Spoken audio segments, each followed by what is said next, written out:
We got married in 2018, and how did God use our marriage to shape your faith? మన యొక్క వివాహం ద్వారా లేదా మన యొక్క వివాహ జీవితం ద్వారా విశ్వాసంలో ఎలా బలపడ్డావు? It's a meaningful question. But ఎన్నోసార్లు మనం ఎలా ఉంటామంటే మనకి ఏం కావాలి, మనకి అన్నీ బాగున్నాయా లేదా అని మనం చూసుకుంటాం. కానీ ఒక్కసారి మ్యారేజ్ అయిన తర్వాత this doesn't work this way.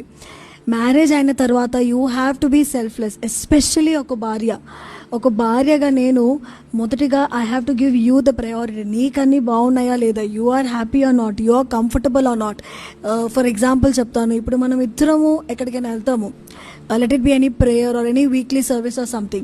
Sometimes there are days when both of us preach. మనం ఇద్దరము టైర్డ్ అయి వస్తాము, కానీ ఇంటికి వచ్చిన తర్వాత how much tired I am, it is my responsibility to look after you. That's what God has taught me, selfless love.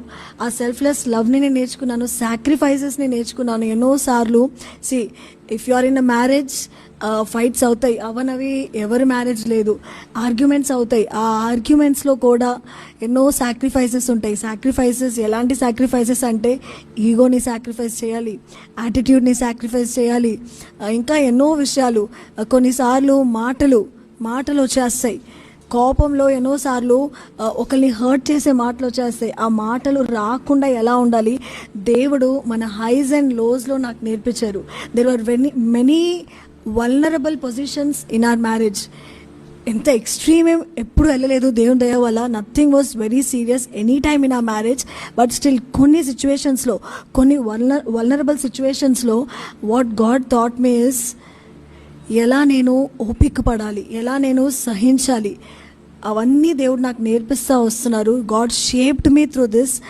I learn to pray, I learned to sacrifice, I learned to give selfless love. So that's how my faith got built up in God.